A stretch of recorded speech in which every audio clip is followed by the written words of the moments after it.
Temperature is a degree of hotness और coldness. Temperature क्या है? Temperature is a degree of hotness और coldness of a body. Hotness और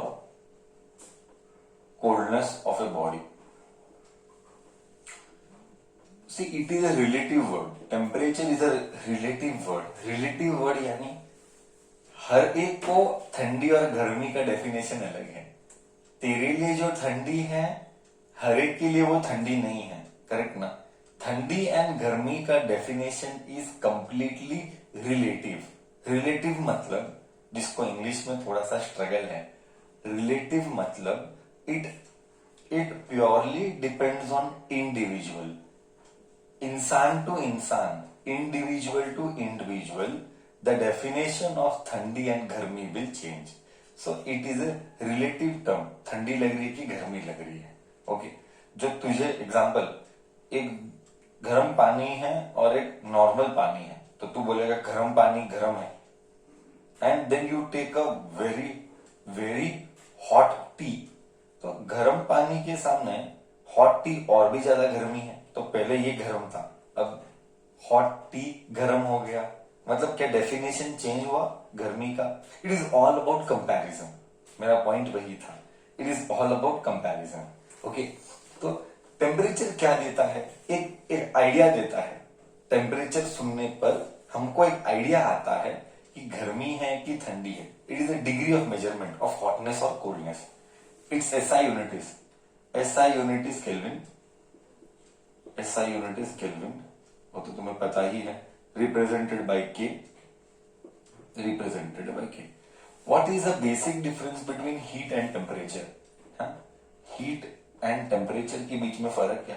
may be 1 mark के लिए आ सकता है, तो क्या 2 मार्क के लिए आ सकता है? फर्स्ट तो डेफिनेशन लिखेंगे, जो मैंने ऑलरेडी लिखवाया है डेफिनेशन दोनों का। I just tell orally. Definition है।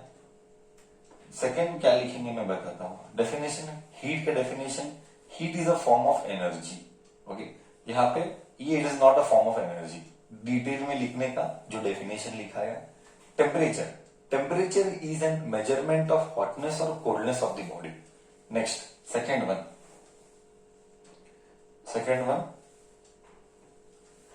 सेकेंड वन है हमारे इधर कि हम लिखेंगे एसआई यूनिट। इसका एसआई यूनिट क्या है? SI unit is kelvin and SI unit is, उल्टा लिखा, SI unit is joule and SI unit is kelvin. Third difference लिखेंगे। थर्ड डिफरेंस क्या लिखेंगे? थर्ड डिफरेंस लिखेंगे, heat is the cause, it is the cause, it is the cause, it is the effect, it is the effect,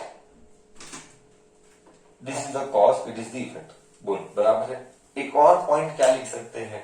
देख, मैं थोड़ा सा और concept के डेप्थनेस में जा रहा हूं, मैं थोड़ा सा और कॉन्सेप्ट के डेप्थनेस में जा सकता हूं, ये बताने के लिए कि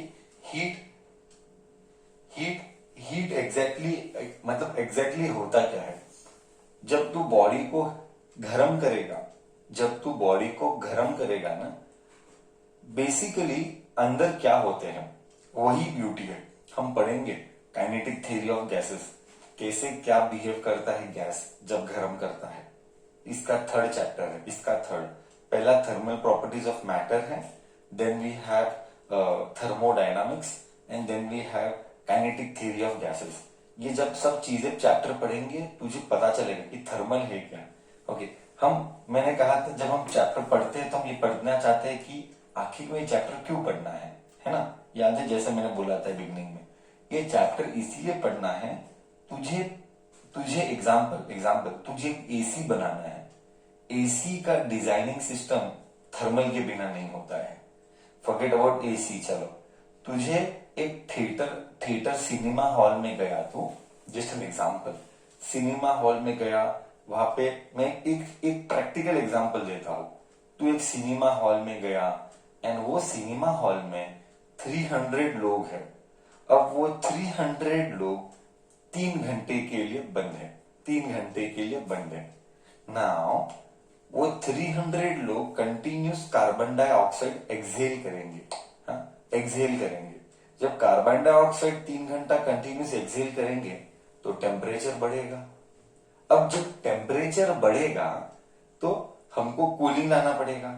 तो कितने फैन, कितने एसी, क्या कूलिंग करने का, उसका कितने, एक एसी लेना है, 10 एसी लगाना है, 20 एसी लगाना है, 100 पंखे लगाने हैं, कितने क्या लगाने हैं, ये एक्चुअल लेवल पे ये सब कैलकुलेशन थर्मल से होता है। हाँ, we consider there are problems like this. We consider ourselves to be a cylinder shape. Cylinder, there are 300 cylinders because we are cylinder, something like cylinder we assume.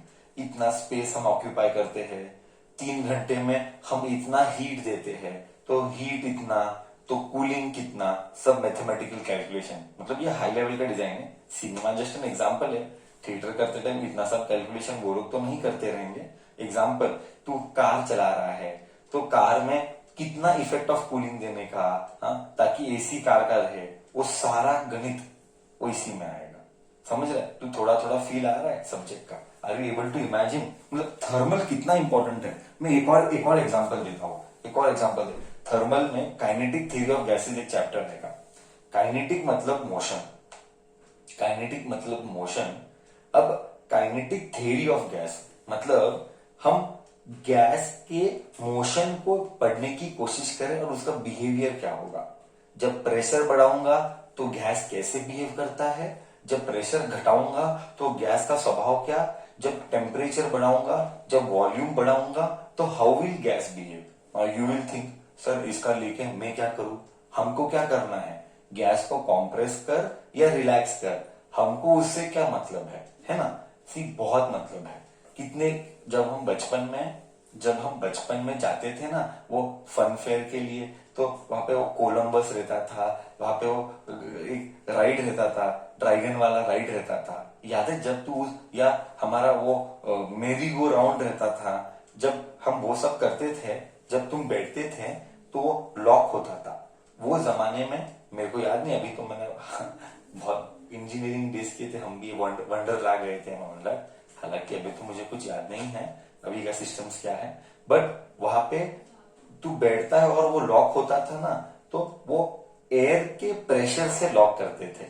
मुझे याद नहीं, तूने अगर कीन ऑब्जर्वेशन किया होगा। आई रिपीट, वो lock जो करते थे ना वो एयर के प्रेशर से लॉक करते थे। अगर तुझे याद हो, जैसे ही राइड खत्म होता था ना, ऐसा एयर रिलीज का आवाज आता था। जब एयर रिलीज का आवाज आता था तब तू वो लॉक खोल पाता था और तू उठ के निकल सकता था। तो पॉइंट क्या है, हम हवा के साथ खेलते हैं ताकि हम लॉक कर सके। ओहो हो, मतलब एयर के प्रेशर से हम लॉकिंग सिस्टम क्रिएट कर रहे हैं। आई रिपीट, एयर के प्रेशर से हम लॉकिंग सिस्टम क्रिएट कर रहे हैं। ये क्या है? ये ब्यूटी है। मतलब ये एक हवा है, बस हवा के साथ खेल रहे हैं, प्रेशर बढ़ा रहे हैं, टेम्परेचर कम ज्यादा कर रहे हैं और उसको हम ब्रेकिंग में ला रहे हैं। ये प्रैक्टिकल एप्लीकेशन। तो हमको ये पता रहना चाहिए, आई रिपीट, हमको ये पता रहना चाहिए कि हवा कैसे बिहेव करता है, कैसे बिहेव करता है, so that we come to know कि ये अगर इसका बिहेवियर ऐसा है तो हम कैसा यूज करने का, किस लेवल तक प्रेशर बढ़ाने का, क्या लेवल ऑफ फोर्स को लॉक करेगा, कितना लॉक करेगा, ये सारा कैलकुलेशंस करना है। तो one of the most important parameter, और नॉट पैरामीटर बोलूंगा, one of the most important application of this gases is pneumatic braking system. हम इसको बोलते हैं न्यूमैटिक ब्रेकिंग सिस्टम। न्यूमैटिक मतलब हवा के बलबूते ब्रेकिंग करना। On the basis of air we are creating a locking system. So all this heat, volume, temperature, ये सब पढ़ना है, इसीलिए सब है। बोल, अब फील आया? थोड़ा थोड़ा फील। हालांकि ऐसे क्वेश्चंस डायरेक्टली नहीं रहेंगे हमारे बुक्स में, हम तो सिर्फ फाउंडेशन बना रहे हैं, बट तू सब्जेक्ट का ब्यूटी समझ पाना है। अरे गजब का फिजिक्स रे साला, ये वेस्ट नहीं है। हाँ, कुछ फील आ रहा है, नहीं आ रहा है, इमेजिन कर पा रहा है? Correct? Okay. So we are trying to study this now. Heat and temperature का तो मैं बता रहा था कि तीसरा डिफरेंस, चौथा डिफरेंस, हीट एग्जैक्टली करता क्या है, क्या हो रहा है, मैं वो बताने की कोशिश कर रहा था। जब हम बॉडी को हीट करते हैं ना, तो वहां के मॉलिक्यूल्स वाइब्रेट करते हैं। यही पढ़ना है, यही सब्जेक्ट है। ओके, एक्चुअली सब्जेक्ट को ऐसा ही समझना है। जब हम बॉडी को हीट करते हैं तो वहां के मॉलिक्यूल्स वाइब्रेट करते हैं। तो heat represents what? Total kinetic energy of the system, total kinetic energy of the molecules. Correct ना? जितना ज्यादा हीट उतना ज्यादा molecule kinetic energy. Whereas temperature represents average kinetic energy. ये तो हर एक का सी टेम्परेचर जब दिखाएगा, किसी के पास एनर्जी ज्यादा है, किसी के पास एनर्जी कम है, तो temperature on an average kinetic energy of molecules देगा। It gives average kinetic energy of the molecules. It gives the average kinetic energy of the molecules. Okay, ये जस्ट एक और एक मुझे याद है, मेरे को एक फ्लैशबैक हुआ अभी जस्ट कि हम जब किसी चीज को स्पेशली कंस्ट्रक्शन के इक्विपमेंट्स में कई जगह हम एयर का लॉक करके वजन उठाने का ट्रांसफर करते हैं। There are 2 types of locking system. मत एक्सपेक्ट करना, मैं एक बात क्लियर कर देता हूं, मेरे को भी नहीं पता था जब तक मैं इंजीनियरिंग किया कि जब तुम ब्रेक अप्लाई करते तो वो क्या ब्रेक लगता है, पैड, ब्रेक का पैड। स्कूल में साइकिल का बात अलग है, ब्रेक अप्लाई करते तो वायर खींचता है। See the mechanism, try to understand the beauty of the mechanism. जब तू अप्लाई करता है तो वायर खींचता है, वायर खींचता है तो ब्रेक पैड लगता है, ब्रेक पैड लगता है और वो मैकेनिकल है, फ्रिक्शन से वो रुकेगा, हाँ वो अटकाएगा।